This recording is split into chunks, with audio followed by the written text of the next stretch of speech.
Hello and welcome to Parenting Today. My name is Rebecca Miruri Mulure. Thank you so much for joining us. Now today we're going to talk about depression during and after pregnancy. We clinically, it's actually known as postpartum, that is after pregnancy, and perinatal depression, that is during pregnancy. And on set today are two ladies, Chebet Birir and Mugure Gadhuru, who are going to tell us the experience with perinatal and postpartum depression. And later on the show, we'll have Nyambura Gadhumbi. Nyambura Gadhumbi is a counseling psychologist who's going to shed light in what we are going to talk about today. Welcome, ladies. Thank you. You're looking lovely. Thank you, and so are you. We try. Thank you so much for being here today. I know this is quite a sensitive topic, but as women, as mothers, I know a lot of mothers go through this, and it's good that you've actually just come out to talk about it. So welcome to the show. Thank So you. tell us about yourself, Chebet. Let's start with you. All right, my name is Chebet Birir. I'm a journalist by profession, a mother of two beautiful girls, and a wife to one husband. Great. Yeah, Welcome to the show. Thank you. Okay. My name is Mugure Gadhuru. I'm also a journalist by profession, a mother to one baby, two husbands. I'm joking. I'm joking. But yeah, a boy mom of a 4-year-old turning 5 in September. Yeah. Turning 5 in September. Yes. How old are your babies? My babies are 6, so she's no longer a baby No longer anymore. a baby. They don't So like being called baby. so my first girl is 6 years old, and the second one is turning 3 in May, 1st of May. Turning 3 Yeah. in May. Let's talk about that now. I know for your case it's the postpartum depression. Tell me about your first pregnancy, your second pregnancy, and how the postpartum depression came in. All right. So for my first pregnancy, you know, when it's a first time thingy, you are not so sure about everything. So I think that is what triggered the depression. But even though, you know, I got my first baby after campus, so I had not planned for the baby. You know, being brought up in a Christian family, there's a formula which you're supposed to follow. You graduate first, get a job, get married, and then get a child. So for me, it was the reverse of all that. So I graduated while I was 3 months pregnant, and it was really tough for me. I wondered how to break the news to my parents. Remember, my mom was a teacher. She's now a lecturer. She was a high school teacher then. And my dad was a military guy. So you can imagine how tough it was for me to go and break the news to them that I am pregnant. But of course I had to gather the courage.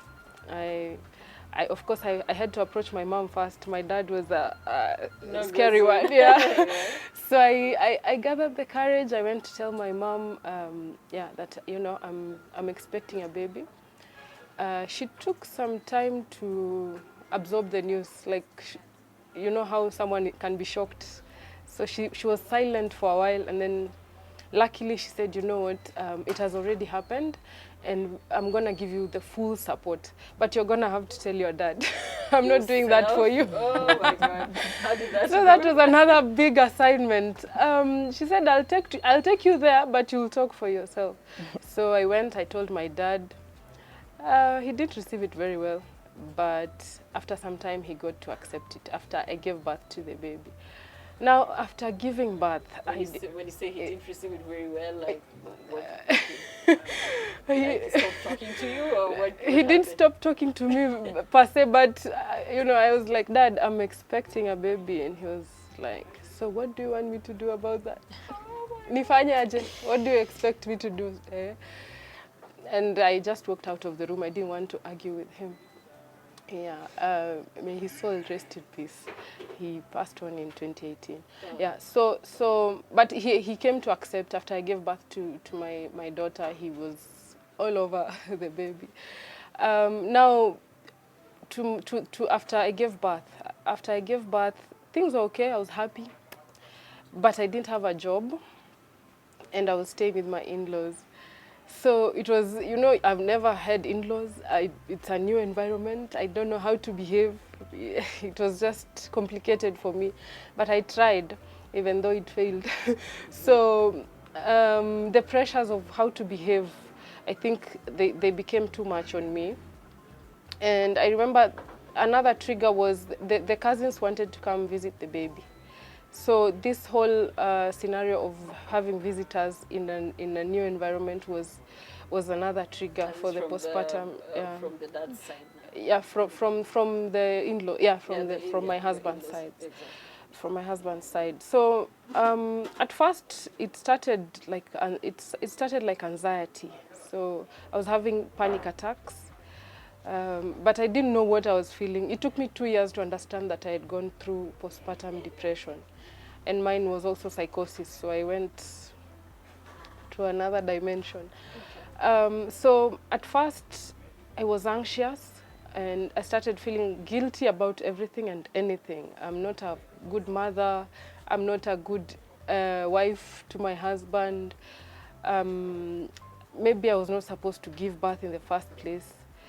Maybe this is not my child. Now this is where it got to psychosis, where I started believing things that are not real or are not true. So it was a really difficult experience for me because one, I didn't understand what I was going through, and nobody around me was understanding what I was going through. So it was tough on me and them as well. Okay. I want you to hold it there a bit. Okay. We'll come to exactly what you were experiencing at that time. Okay. I want to get to Mugure first, and I want you to tell us, Mugure, because we had you here on the first show, and I think we promised our viewers that we're going to have you back to talk about the perinatal depression. Yeah. Most of the times people think you only experience postpartum depression. Yeah. But very few times you'd think like during pregnancy you'd experience this form of depression. Tell me about your experience. First of all, I'm even learning from you today that it has a name for it. I just used to call it pre, but pre was even like way after. Like her, I had no idea what I was going through, and it started, for me, it started at, I think when I was 6 months. So how my journey started was, I was 31 at that particular moment. I was working, but I wouldn't say I wasn't ready or I was young, because I'd always wanted a kid. And how I planned my life, which God laughed at my plan, was I wanted my first kid at 21, second one 24 and 26. I remember I was like 27 will be the last one, and then I'm not. But then by 31, I still don't have a child. So this kid came as an oops, and I was like, okay. It's a sign from God that it's time. So I was at first panicking, but then I was happy. And then at 6 months, that's when I started now just getting this feeling of just panic all the time. It's a weird feeling. I don't even know how to express it. Like unashtuka saa yote for no reason. And then, like panic attacks. Then I didn't know that was it. I was just wondering what's wrong. And then my mind would just start wandering off, just having really bad thoughts of what if the baby dies? What if I die? And then I was unlucky at that 6 months. I got into an accident. This drunk guy just came to my lane, and luckily I managed to swerve, so it wasn't a head-on, but still a ligonga.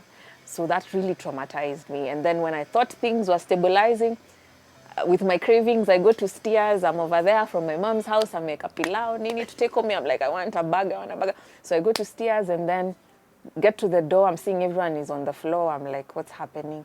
Then with my sister, we're like, ama ni mgonjwa. Then she's like, ama ni wezi. Kumbe, these guys are being robbed. No. And then now the door opens, and we're just staring at each other. So then I just panic and run. So I ran, and it's run from Mombasa Road. Now this 6 was the accident. This is now 8. So you're like it's remember in between, I'm already also just not happy. From the 6 months now, I started skipping work. I started staying home for a week, just text work, I'm not feeling well. But really, there was nothing wrong. I just didn't want to go out there and interact with anyone. That pregnancy just didn't like anyone. So now this is 8 months again. Then I run, I try to jump over, and of course I'm 8 months. Of course I fall into the drainage, but I still have to get up because now they started shooting in the air because they're trying to escape. So I went up that bridge for South Sea. Uko nikapanda kuna machokora pia. This is like 8 at night. So I had to leave the car because I was telling my sister, if we go for it, they might use us as an escape. So uku uchungu, and I have to run because people are running. So we remember we got to Apple to some guy selling choma. So my legs just couldn't take it anymore. I was just feeling so much pain. So we looked for a boda boda, and then we went back home. So my mama, kwa sasa nilikuwa pilau, ulikuwa unajipelekesha kufanya nini uko na mabaga. But yeah, but I kept thinking, why isn't anything just working for me? Because at 6 months I'm alone. We had fallen out with the baby's father. Though your car accident, though your work is not paying enough. So of course all these were major contributors, but this I only came to realize later in life. Yeah, otherwise I was just like, what the hell is happening? I don't want to wake up. I'm like, okay, maybe if I die, because the baby didn't ask to be here, let me just give birth. And then I died during, you know, child labor. Then I'm like, okay, but then now who will take care of my child? I'm like, okay, no, I need to pick myself up. So it took such a long time, and I remember every day I'd wake up and I'm like, God, when will this feeling ever end? But I just didn't know what it was. I didn't reach out to anyone. I dismissed all my friends. They would literally come knock and I would not open the door. Just beep, sifungui mlango. So no one was able to even reach out to me and find out like what's wrong. At home, I'd go home and just sit like on a Sunday, not talk, go back to my place. So then it got to a place I was just like, hey, I don't know what's happening, but something needs to give. And you didn't even want to reach out to... I just didn't want anyone, by the way. That pregnancy, I didn't even have anyone who was a favorite. The way you can have one person you cling on. I just didn't want anyone and everyone. Even my own sister in the same house na tunaishi pamoja. I'd lock myself in the room.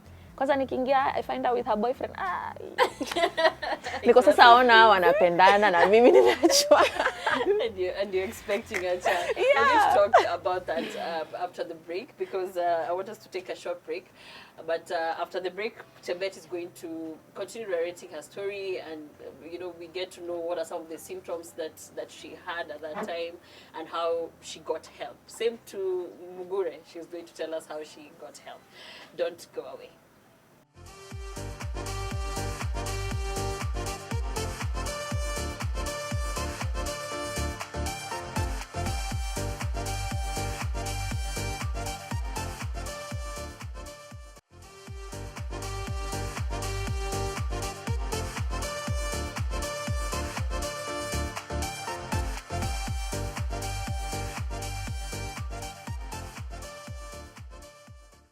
Welcome back. You're watching Parenting Today, and today we have Chebet Birir and Mugure Gaduru on set.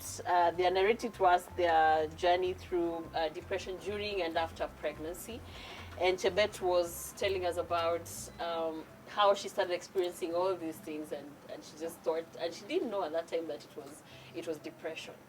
Let's play now from where you had stopped. You're telling us about that time now when you didn't even want visitors to come and see the baby, and how did that play out, and how did that contribute to what now came to be postpartum depression? Okay, about visitors coming, at first I was excited because I'm a people person. I love being around people.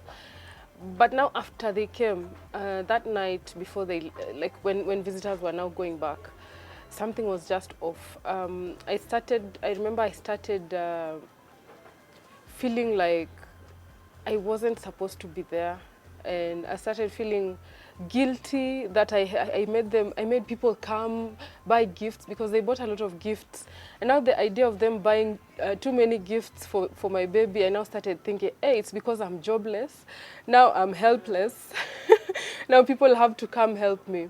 So I started feeling anxious. I didn't want to interact with anybody. I remember there were people in the house because there are some visitors who still slept over, but I didn't want to. I just wanted to be alone. I didn't want to interact with people.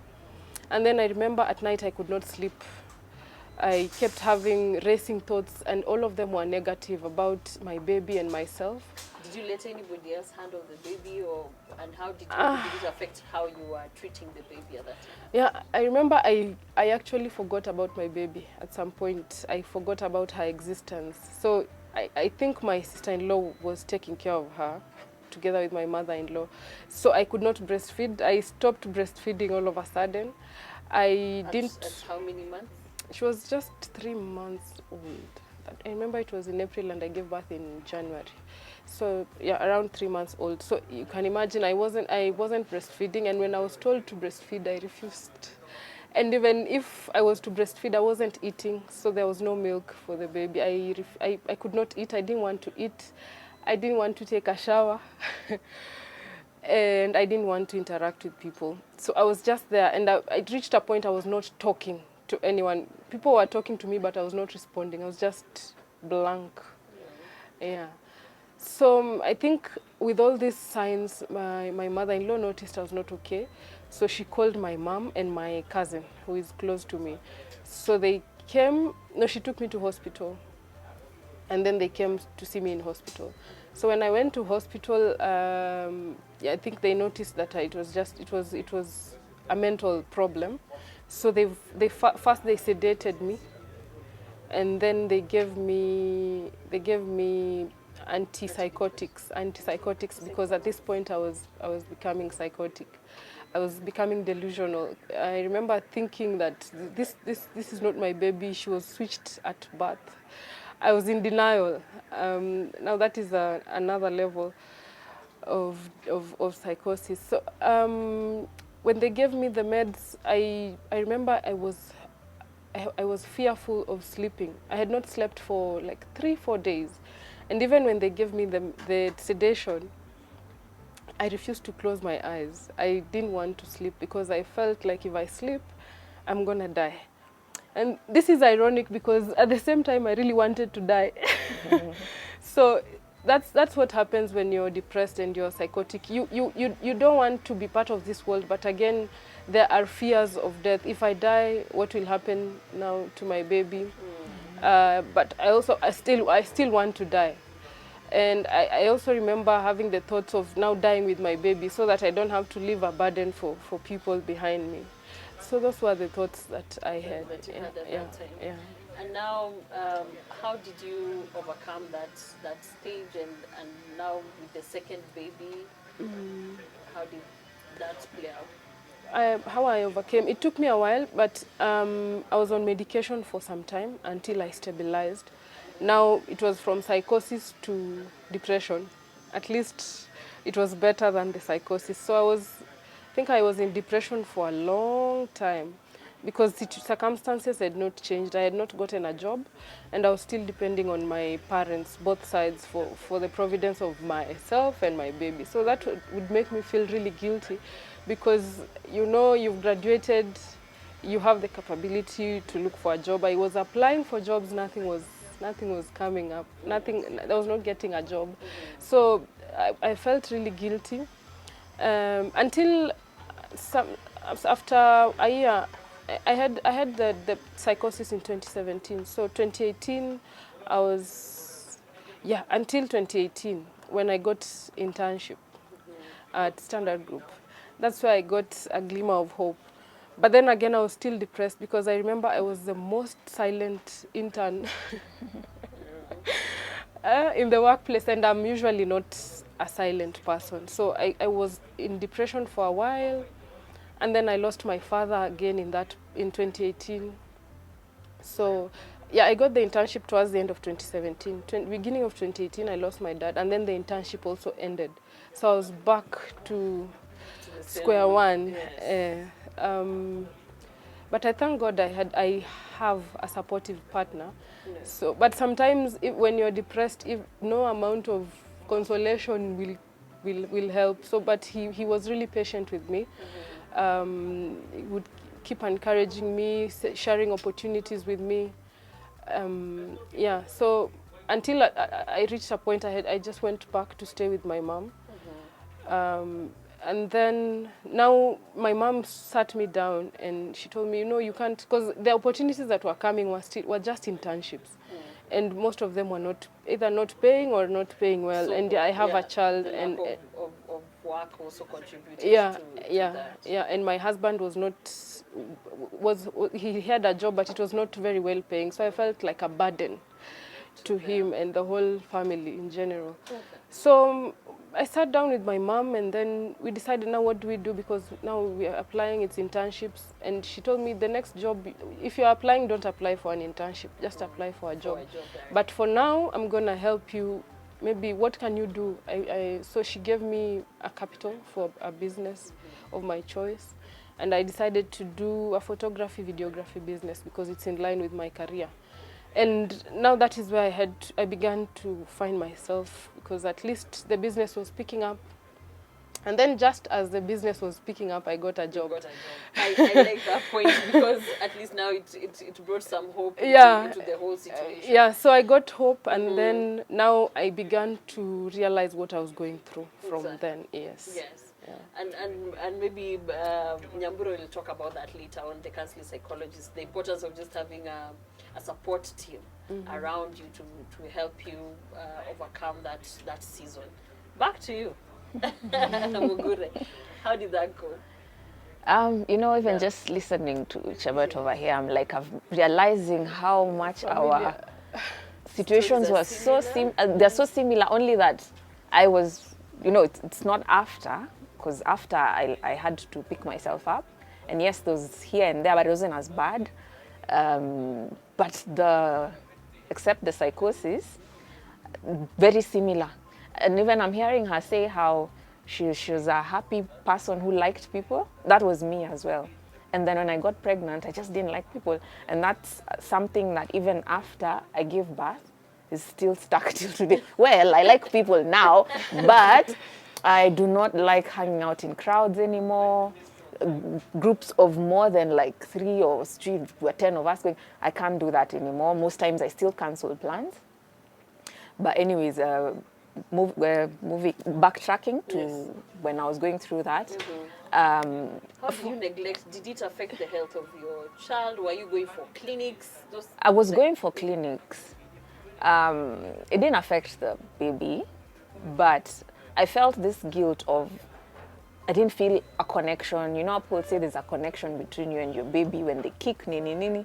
I'd worry when he doesn't kick, but I didn't feel that connection. But I'd go for all my appointments. It basically affected me, because then also I lost so much weight. My face had broken out. I'm there by myself. Like, I was telling the makeup artist today before this shoot how, was it the makeup artist or Gladys? Or the producer, yeah. So I was telling them how, it was, the producer. So I was telling her how I don't have photos of when I was pregnant. I hated photos because I felt like I looked horrible. So I have like one or two that were taken by force from surprise baby showers. One that I was fortunate enough, fellow producers at SG surprised me with, and another one my other friends from home. Those are the only photos. The rest I deleted, but I never used to want photos because I used to feel like, mimi, sijui nakaje. So then I never dealt with it.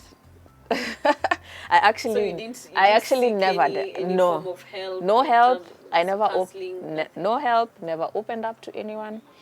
It's only after I gave birth that I told myself, when I saw that baby, I was like, I need to pick myself up. This cute little boy, nani atamchunga. And the way I was coming from a place where nilikuwa nitapata watoto 6. I want like 4, then I adopt 2. Because of her, I just used to go babysit children. So I was like, I'm going to adopt 2 and have 4. So I really liked children, and I felt horrible because I was like, this is my first baby. I should be excited, but I feel like the whole experience was just terrible. Yeah. So I basically talked to myself. Nilijita mkutano, nikajiambia I need to pick myself up. And also what really helped is moving back in with my mom. As much as I didn't tell her what I was going through, but there's just something about being in your parents' house. There's just this comfort. So I used to feel that a lot. I stayed with her like for 3 months. Of course, I still had, I've always had a problem with insomnia. I don't sleep from even way before I got pregnant till today. I don't sleep much. So then I'd go through that, and my mom was still working. So sometimes I'd have those moments of mtoto analia na si nime switch off too. So my mom is like, usikia analia? I'm like, oh, you know. So yeah, I basically didn't deal with it. And I came to realize now, which is 5 years later, I'm still injured. And I'm dealing with it now. And this is something that probably most people will find out now on TV. Yeah. That now is when I've sorted help. Now is when I'm seeing a therapist. And now is when I've realized I have still been mourning the past because I felt like I've lost. Bad, like that you didn't connect with the baby. Yes, then. because even after breastfeeding, just like her, I breastfed for 1 month. Maziwa ikaisha, formula, and people are giving you that guilt of unampea formula, 6 months, breastfeeding. So a lot of guilt till today, asking myself if I'm raising him right, if it's okay. And then just feeling like my therapist told me that I'm mourning. I'm mourning a loss of something, not a human being physically, but I probably feel like I lost within those, I lost a moment. That's not how it was supposed to be. I feel like I see other people who are happy, glowing, so happy to be pregnant, and theirs is planned and they're married. So I feel that guilt. But now I'm happy that I realized that I have a problem, because then it's affected a lot, because I'm still not back to how I used to be. Yeah. And I'm glad that you ladies are able to share that right now. Maybe there's a mother watching us out there who's going through the same things that you went through. I want us to take another short break, but after the break we'll have Nyambura Gadhumbi, a counseling psychologist, who's going to help us understand everything that we've spoken about clinically now, and just help us demystify help us understand it better. Let me take that again.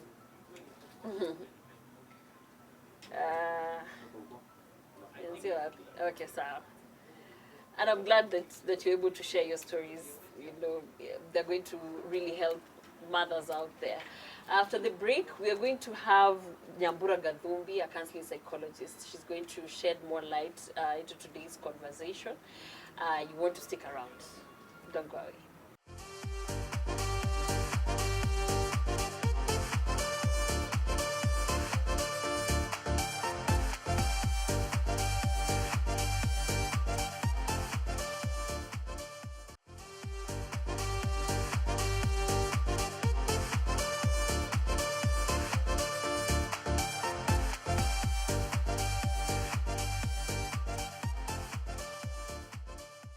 Welcome back. You're watching Parenting Today. Today we're talking about depression during and after pregnancy.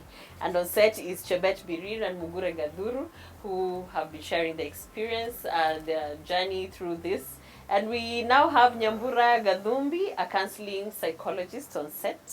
Karibu sana. Thanks for having me. Yeah. Perinatal and postpartum. These were terminologies that were never used. Did we have this kind of depressions back in the day? It's something that is new, or did we just get a name for them?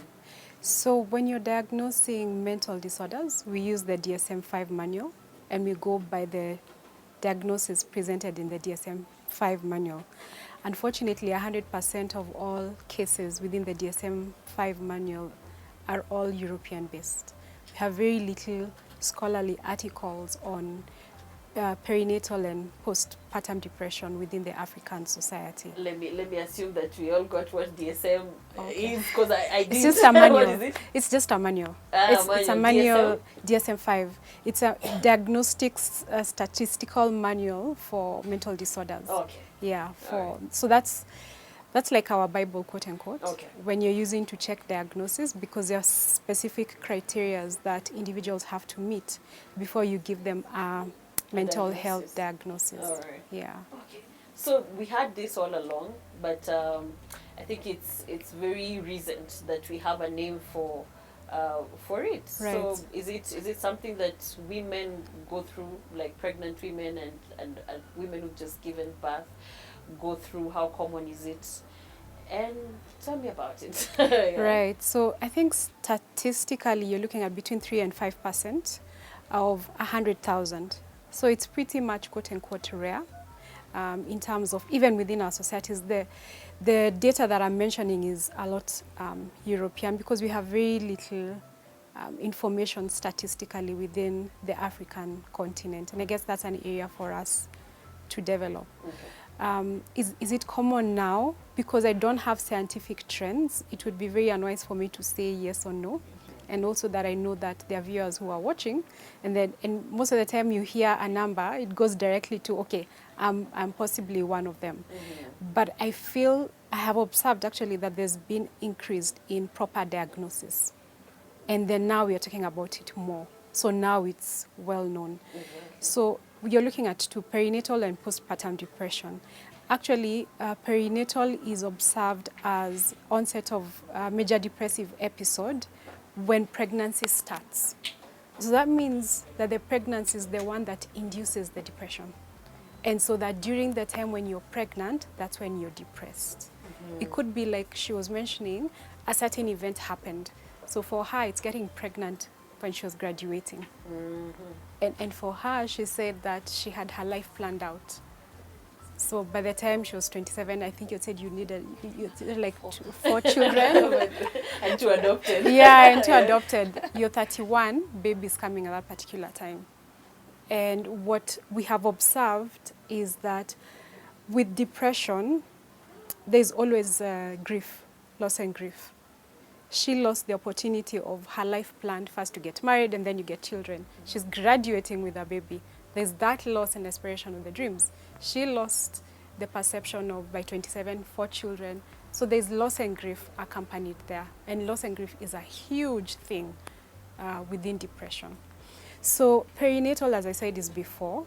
Postpartum depression is after. And you're looking at 0 to 6 weeks is baby blues. And baby blues is because I think gynecologists... Actually, that's what we used to call them back in the day. Yeah. You know, we just assume like, oh, it's baby blues. Yeah. And not so many people understood What the it dynamics was. and when does it now graduate into depression. And that's after 6 weeks, actually between 6 to 8 weeks. And if you recall, many gynecologists actually say, hey, you can get pregnant between 6 to 8 weeks. Yeah, that's when your body is gone back to the hormonal balance that it used to be. It's important to note that the cervix area of the woman is one of the most highest in terms of hormonal sensitivity. And there's a lot of activity that has gone within the entire pregnancy and then now giving birth, either through CS or normal way of giving birth. Yeah. So post 8 weeks and you're still feeling sad, you're still feeling withdrawn, you feel, as Chebet I think mentioned, like I'm not the right mother for this baby. You're finding that activities you used to do before, you're not enjoying doing them now. The clinical term is anhedonia, where you just have a lack of motivation, joy, enjoyment. You don't want to be near the baby, you don't want to be near people, you don't want to go to work. There's a general feeling of hopelessness. There's a general feeling of helplessness as well. Towards the end, as the depression progresses, there's the onset of suicidal ideas. And what I'm mentioning is actually the first criteria of PPD. We have 5 criteria. So the first is, out of the 9 that I've mentioned, 1 has to score 5. And then you move to criteria B, which is the depression has not been caused by substance abuse. Of course, many women who are pregnant do not drink. And then the criteria C is it should not be caused by any physiological illness. Criteria D is it should not be caused by any schizophrenia kind of issue. And criteria E is that it should not be caused by hypomaniac or maniac. Maniac episode is where there's just an elevated feeling of high. You're not able to sleep. You're constantly just making decisions sporadically. You're happy, you're laughing, and it's just on a high. So if they meet, there's a certain threshold on all this. So of course from B down, you realize it should not. Okay. Should not be caused by alcohol, not a disease, not a mental disorder. The other one that I've left out, which is very important, is we check on PPD if it has if you observe clinically that there's distress in 3 areas: family, social, and work. Okay. So if mom is unable to enjoy her time with family, if she's withdrawn, if mom is unable to enjoy to even go to work, Yes. if her friends are not coming to see her, then there's a high susceptibility. I was telling that, someone the other day, I have a 4-month-old. Yeah. That's the most important time, I think, when you need to check on a new mother. This is according to my own experience, is when they've just given birth. 100%. But most of the times, I think people keep away. We tend to keep away from a mother who's just given birth. Like, oh, don't check on her. She's still trying to settle in, trying to get a regime, whatnot. But in real sense, that's when I really wanted people to call me. In fact, I started calling people like, hey, call me miss job, like, why are you not checking on me? Yeah. So I don't want you to talk about the perinatal depression, because it's not, we hardly talk about it. Right. Because most of the times we assume that, when a baby is growing, it's fine, and you've accepted, if you've kept the baby to 6-8 months, it means like you really want the baby. But what are some of those symptoms that we see in perinatal depression?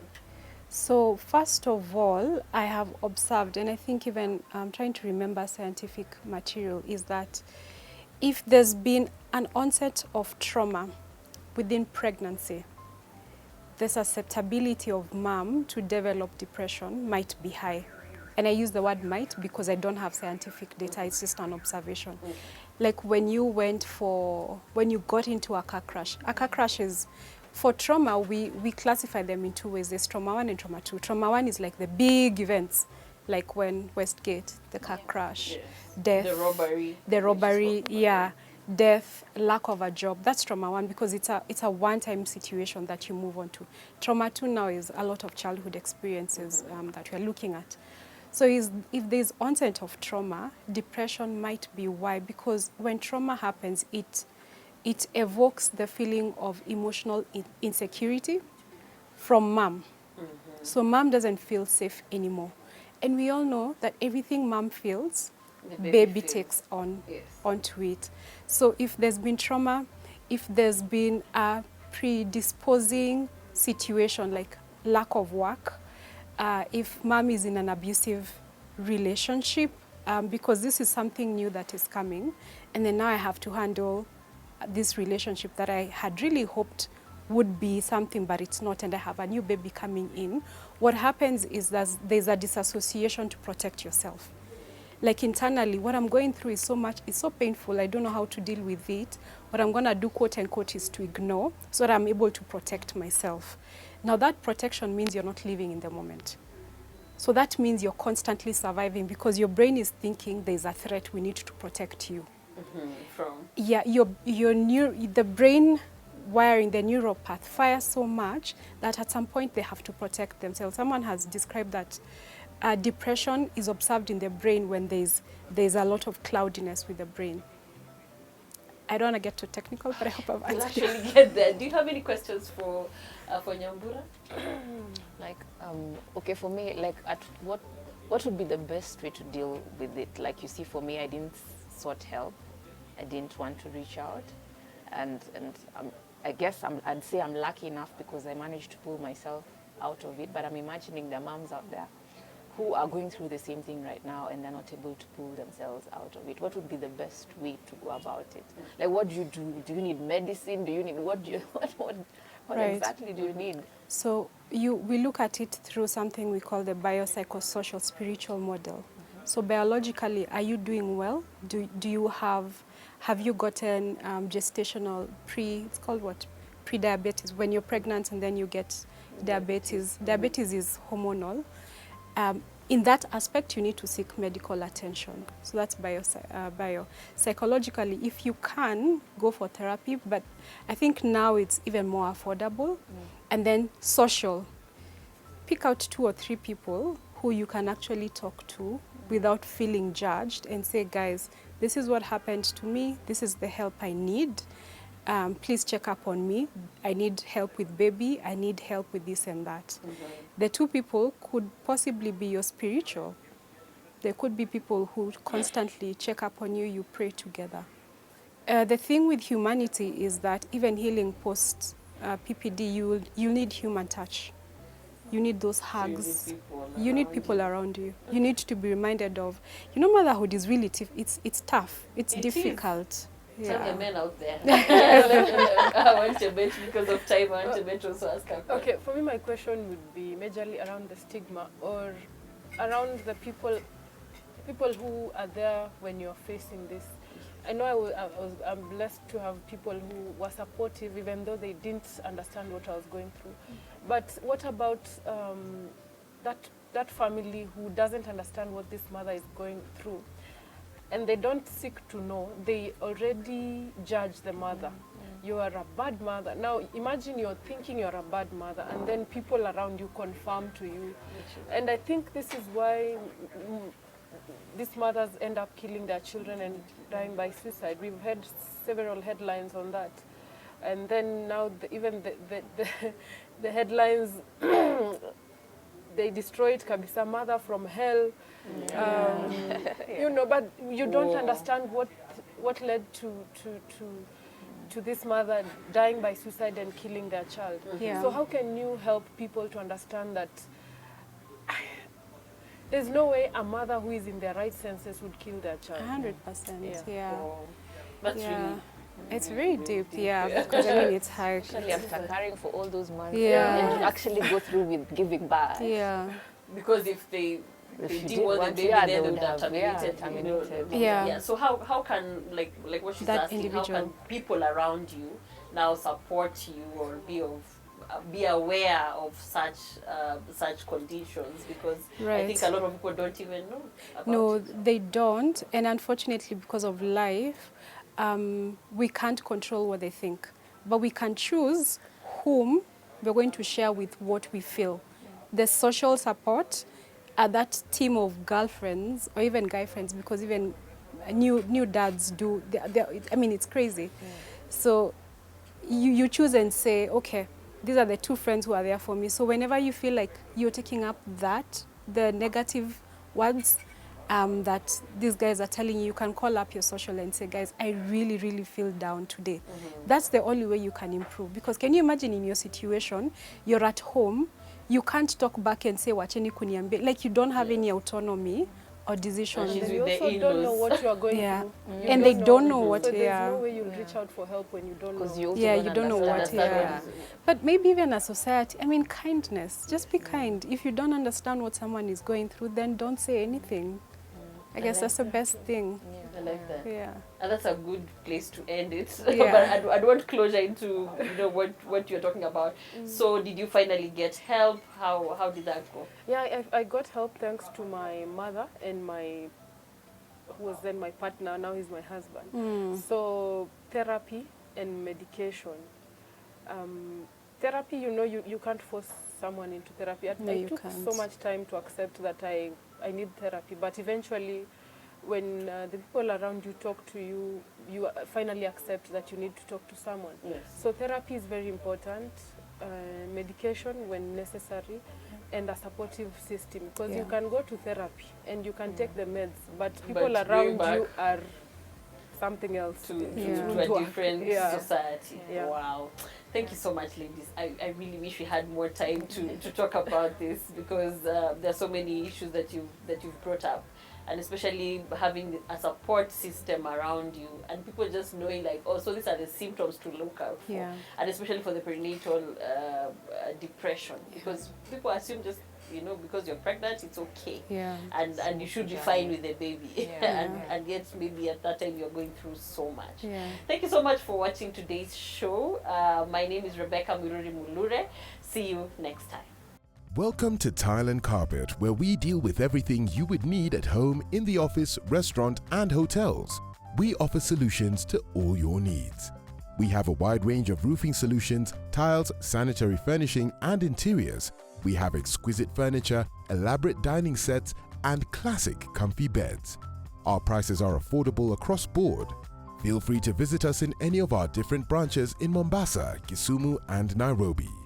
We also do site visits and offer clients with professional advice.